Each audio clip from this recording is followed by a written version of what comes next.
अस्सलाम वालेकुम। आज मैं ये SM2 प्रो का सेकंड पार्ट जो वीडियो, इसके पहले वीडियो बनाया था अपने बहुत भाई ने, तो सक्सेसफुल हो गया। बहुत सारा प्रोग्रामिंग कर लिया, DTC ऑफ कर लिया, इमो ऑफ कर लिया, EZR ऑफ कर लिया, लेकिन कुछ इश्यू में कुछ इशू आया था। तो आज सेकंड पार्ट में मैं आपको समझाऊंगा इससे ये इशू का सॉल्यूशन जो है।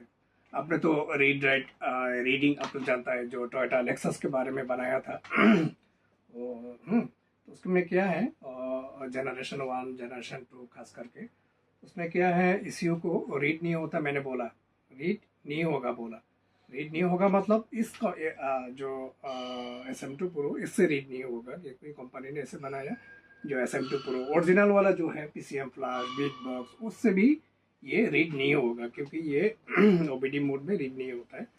तो प्रोग्रामिंग करने के वक्त कभी कभी जैसा टोयोटा लेक्सस में क्या होता है, आप राइटिंग के वक्त राइट तो कर सकते हैं, राइटिंग का कोई इशू नहीं है। राइटिंग के वक्त आपको फंस जाता है, क्योंकि 50% या 90% होके रुक जाता है। ये कभी कभी ओरिजिनल में वो तो इसमें भी होता है। ये प्रोग्रामर का कोई इशू नहीं है, कभी कभी BCC वोल्टेज का इशू है। तो अभी मैं सॉल्यूशन बता रहा हूँ, तो उसका सॉल्यूशन क्या है, ठीक है। क्योंकि कस्टमर आपके पास आया, ठीक है, आपने DTC ऑफ किया, इम ऑफ करने के लिए किया, तो राइटिंग के वक्त ये इशू हो जाएगा, तो कम्युनिकेशन लॉस पूरा, इसी ऑफ डायग्नोसिस भी नहीं होगा, ये राइटिंग भी नहीं होगा, ये पूरा गाड़ी स्टार्ट भी नहीं होगा। तो इसका सॉल्यूशन मैं आपको बता रहा हूँ।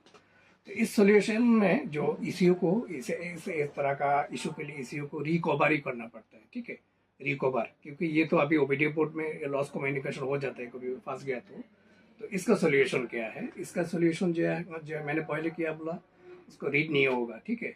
अभी बोलता हूँ रीड होगा, लेकिन ये प्रोग्रामर में नहीं, दूसरा प्रोग्रामर कोई, जैसे ये देखिए, ये रशियन टोयोटा ECU फ्लैशर, या ये है चाइना वाला ECU फ्लैशर, उधर फॉक्स फ्लैश है, और भी बहुत सारा प्रोग्रामर है जिससे आप KT200 है, जिससे आप ये जो फंस जाता है प्रोग्रामिंग के वक्त, इसका रिकवरी का सॉल्यूशन इसमें है। तो इसमें क्या है, इसको खोलना पड़ता है। मैं टोयोटा लेक्सस का आपको दिखाता हूँ, इधर कंप्यूटर में मैं दिखाता हूँ टोयोटा लेक्सस का। जैसे ये कंप्यूटर, ये जो टोयोटा लेक्सस ECU फ्लैशर का, इसके ज़रिए कैसे करना है, इसके लिए मस्ट भी आपको ECU को रिकवरी करने के लिए और राइटिंग करने के लिए, और रीड भी कर सकता है कुछ ECU। मैंने जो बोला रीड नहीं होगा, हाँ रीड होगा। कैसे होगा, ये देखिए, ECU को ओपन करके इसका, ये देखिए जूम करके देखो, ये ECU एक स्लॉट है ECU में, इसके ZTAG मोड में, इससे आप रीड भी कर सकता है, राइट भी कर सकता है।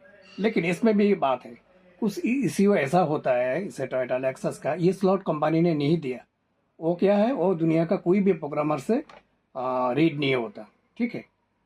पहले मैंने क्या बोला, इससे रीड नहीं होगा, ओनली राइट होगा। अभी क्या है, कुछ फंस गया तो उसका सॉल्यूशन क्या है, ये Toyota ECU flasher, Fox Flash, इससे आप खोल के ECU को ये ZTAG मोड में ये आप रीड कर सकते हैं और राइट भी कर सकते हैं। क्योंकि ये प्रोग्रामिंग करने के लिए आपको थोड़ा स्किल चाहिए, सोल्डरिंग वोल्डरिंग ऐसे करना है, तो इसके लिए मास भी आपको थोड़ा स्किल चाहिए। क्योंकि फंस गया तो कुछ नहीं होगा, आप नया ECU खरीदने के बाद भी वैसा ही होगा, लॉस कम्युनिकेशन हो जाए, कभी कभी ऐसा होता है। तो उसका ये सॉल्यूशन है जो टोयोटा लेक्सस के लिए। क्योंकि कोई भी गाड़ी, निशान भी, होंडा KI भी ऐसे हो सकता है कभी कि ये एक्सीडेंट है, तो कस्टमर के साथ ऐसे ही आपको बात करना पड़ेगा। कोई भी प्रोग्रामिंग के वक्त ऐसा हो सकता है, तो इसका सॉल्यूशन भी है। हाँ, अभी हम आपको ये सॉल्यूशन बता रहा हूँ। जो रुक गया तो उसका क्या होगा, तो लॉस कम्युनिकेशन होगा। तो उसके लिए मास भी आपको ZTAG मोड में ECU को खोल के उसको रीड भी कर सकते हैं। कुछ ECU रीड नहीं होगा, लेकिन राइट मास भी होगा, ठीक है। ZTAG मोड में आपका कोई प्रॉब्लम नहीं होगा। ऐसा कुछ भी ऐसा है, कोई फाइल आपने खरीदने के बाद वो फाइल में कोई प्रॉब्लम है, और प्रॉब्लम नहीं है फिर भी फंस सकता है। इसका ये सॉल्यूशन है। ये beat box, PCM flash original और कॉपी, और ये वाला प्रोग्रामर, सारे प्रोग्रामर का सेम इशू है। तो ये इस तरह का जो इशू आ जाता है, तो इसके लिए आपको मास भी ZTAG मोड के ECU को खोल के इसको रिकवरी और राइट आप कर सकते हैं। ECU खराब होगा तो दूसरा ECU लगाने से भी ये नहीं होगा, क्योंकि एक लॉस कम्युनिकेशन हो गई, ये नहीं होगा। तो इसके लिए मास भी आपको इसको खोल के ये प्रोग्रामिंग करना पड़ेगा।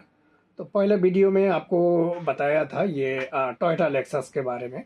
तो हर ये टोयोटा लेक्सस के लिए, टोयोटा लेक्सस का इश्यू के ये सारे हैं, खास करके जनरेशन 1 जनरेशन 2 में ये जैसा इजी भी है, आप ओबीडी में डायरेक्ट कर सकते हैं राइट कर सकते हैं, मूव ऑफ डीटीसी ऑफ, हाँ, सेंसर ऑफ, जो कोई भी code off E G R DPF, speed limitation, ये सारे कर सकते हैं। लेकिन सॉरी, प्रोग्रामिंग के वक्त फंस गया तो ये उसका सॉल्यूशन है, ठीक है।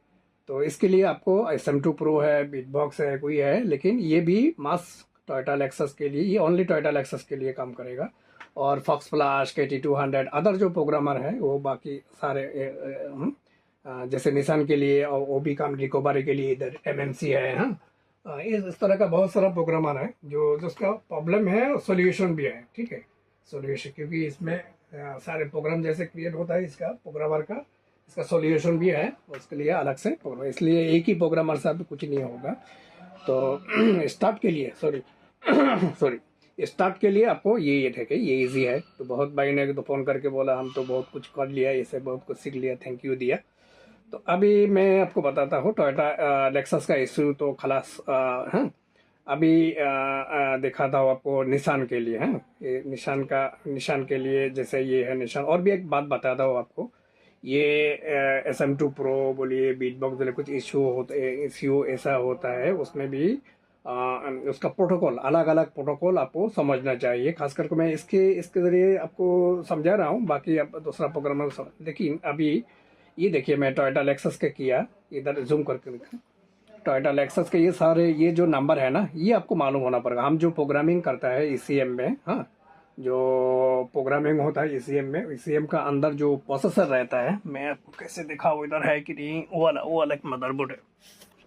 अच्छा देखिए, इधर जो है ये जो नंबर लिखा है, ये जो नंबर लिखा है 76F003839407085 MPC, हाँ, 565, हाँ, SH72512, ये जो है ना, ये देखिए ये सारे प्रोसेसर के बाद जो होता है ना, कैन बास, ये के लाइन, हाँ, ZDM के लाइन, इसे लिखा रहता है।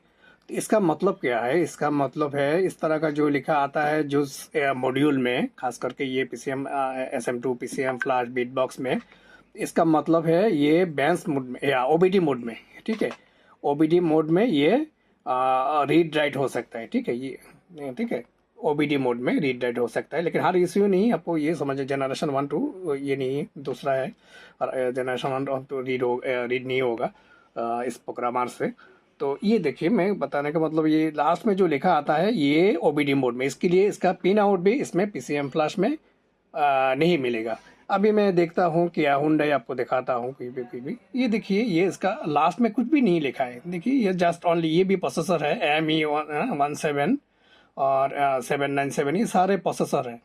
एक बात याद रखना, मैं दोबारा बोल रहा हूँ, हम जो करता है ये जो प्रोग्रामिंग सारे कुछ ये प्रोसेसर के अंदर प्रोसेसर को करता हूँ। तो ये प्रोसेसर मास भी आपको करेक्ट प्रोसेसर सिलेक्ट करना पड़ेगा, ठीक है। तो अभी देखिए इसमें जो है लास्ट में कुछ नहीं लिखा, के लाइन कैन लाइन, वो आप पॉइंट जो देखा इसमें नहीं है। इसका मतलब है ये आप बेंच मोड में कर सकते हैं, ठीक है। इसका पिन आउट आपको इधर मिल जाएगा, ठीक है। और भी ये इस तरह का प्रोग्रामिंग का बहुत सारा रूल्स होता है, जैसे मैंने अभी किया हुंडई आपको दिखा रहा हूँ। तो इसमें क्या होता है, कुछ इश्यू जो है रीडिंग राइटिंग का प्रोटोकॉल और तरीका होता है, ये मैं आपको दिखाता हूँ, ठीक है। जरा मैं प्रोसेसर दिखाता हूँ। हाँ, ये देखिए मैं एक प्रोसेसर या ECU दिखा रहा हूँ, ठीक है। ये है ये प्रोसेसर है, ठीक है। कभी कभी ECU में एक ही ECU में 2-3 प्रोसेसर है ECM के लिए, हाँ, ये ECM के लिए, दूसरा एक DCM के लिए, खास करके हुंडई KIA में ऐसे रहता है। तो ये मेन जो हम जो करता है प्रोग्रामिंग जो है इसके अंदर है, इसके लिए इसका नंबर को करेक्टली मैच होना पड़ेगा, क्योंकि आपने रॉन्ग कर लिया कभी कभी तो आइडेंटिफिकेशन हो जाता है रीडिंग राइटिंग के वक्त। इसका जो एक्यूरेट नहीं हुआ, इसका जो साइज है MB है, ये यदि एक्यूरेट नहीं होता है तो भी बहुत सारा प्रॉब्लम आता है। इसके लिए आपको मास भी आपको जानना पड़ेगा, इसका जो ECM है, इसका अंदर प्रोसेसर क्या है, उसको एग्जैक्ट प्रोसेसर नंबर आपको देखना पड़ेगा। अभी बताता हूँ ये जो टोयोटा लेक्सस को भी किया, अभी किया हुंडई के बारे में। किया हुंडई में जैसे सिम टू के इसे इसमें कुछ ऐसा इश्यू है, क्योंकि अलग अलग तरीका होता है। ये जैसे आपने रीड किया क्या बोलता है, बैस मोड में तो आपने रीड के लिया कर लिया, खास कर 241 और भी कुछ है 341, तो ये तो आप रीड कर लेता है। लेकिन राइटिंग के बाद मास भी आपको फॉलो करना पड़ता है, ये बोट मोड लगाना पड़ता है। क्योंकि ये गलती किया, रीड तो कर लिया, राइट करने के बाद बोट मोड नहीं दिया तो इसी हो गया, कभी डैमेज हो जाता है। ठीक है, ये भी एक तरीका है। और कुछ इश्यू ऐसा होता है, उसके अंदर पासवर्ड से लॉक हो जाता है। इधर देखिए इन्फिनियन का BSL ना सिक्योरिटी लॉक होता है इश्यू का, तो वो भी आपको समझना पड़ेगा। इश्यू ये इश्यू लॉक है कि नहीं, कभी कभी बोलते हैं कम्युनिकेशन हो रहा है, नहीं हो रहा है, राइट नहीं हो रहा है, तो ये आपको समझना पड़ेगा उसका ECU लॉक है कि नहीं। इस तरह का बहुत सारा छोटा छोटा तरीका है आपकी, आपको इसका प्रोसीड्यूर होता है। ये आपको स्किल चाहिए, नहीं तो ये हर ECU का एक ही तरीका में रीड राइट ऐसा ऐसा हो जाता नहीं। ये बहुत सारा क्रिटिकल क्रिटिकल प्रोसीड्यूर है। ये आपको आपको इसके लिए प्रोग्रामिंग के लिए आपको मास भी इसके जितना आप इसके ऊपर जो रिचार्ज करेंगे उतना ही आपका स्किल होगा, उतना ही आप एडवांस लेवल में काम कर सकते हैं। ठीक है, इधर देखिए ये PCM प्लस में ये निशान के लिए मैंने खोला। ये निशान के लिए भी, निशान में भी कभी कभी आपने ये तो रीड होता है, ये सेम प्रोसेसर है लेकिन कुछ अलग है। आपने आइडेंटिफिकेशन करने को दूसरा कोई दिया, वो आइडेंटिफिकेशन हो जाता है। फिर आपने मास भी इम्पोर्टेंट, आपका जो ECU है, ये ECU प्रोसेसर सेम है, उसका फाइल साइज जो है इधर देखिए ये 384 इसका फाइल साइज है। तो इसको सेम एग्जैक्ट होना पड़ेगा। आपने ये ECU आपका ये प्रोसेसर है, आपने दूसरा ये दिया, आइडेंटिफिकेशन हो गया, रीड कर लिया, राइट कर लिया, तो आपका ECU डैमेज। अभी ECU डैमेज हो गया तो निशान खास करके निशान इन्फिनिटी रेनॉल्ट के लिए तो उसका सोल्यूशन क्या है, इस तरह का। ये जो टोयोटा नेक्सस का सॉल्यूशन है, निशान के लिए भी उसका ECU ऐसा हो जाता है, लॉस कम्युनिकेशन जो रुक जाता है प्रोग्रामिंग के वक्त, उसका भी सॉल्यूशन है। MNC फ्लैश है, ऐसा बहुत सारा बिट बॉक्स है, उसका रिकवरी करने के लिए वो भी कर सकते हैं। ठीक है, तो अपना अब जितना रिचार्ज करना है, रिचार्ज जितना ज़्यादा होगा, स्किल जितना डेवलप होगा, आप भी प्रोग्रामिंग के बारे में उतना ही आपको एक्सपर्ट हो जाएगी। ठीक है, तो वीडियो बहुत बड़ा हो गया। तो आपको फिर भी कुछ जानना है, मेरा व्हाट्सएप में कांटेक्ट कर सकते हैं। ठीक है, और हमारे पास ज़्यादातर हम प्रोग्रामिंग लेके जो प्रोग्रामर है, सॉफ्टवेयर है, ये ज़्यादातर हमारे पास है। और ख़ास करके इसका सपोर्टिंग जो बहुत सारे भाइयों ने किया है ऑनलाइन से, इधर से उधर से, तो प्रोग्रामर खरीद लेता है, लेकिन इसका जो प्रोसीड्यूर है, इसमें थोड़ा स्किल चाहिए, इसका जो ट्रेनिंग जो है वो तो किसी को मिलता नहीं है। तो हमारे पास से खरीदने से ये आपको एडवांटेज मिल जाएगा, इसका जो सपोर्टिंग जो है ये आपको मिलेगा। ठीक है, तो आज इतना ही है। इंशाल्लाह नेक्स्ट टाइम दूसरा कोई टॉपिक के बारे में आपको बताऊंगा। Thank you very much.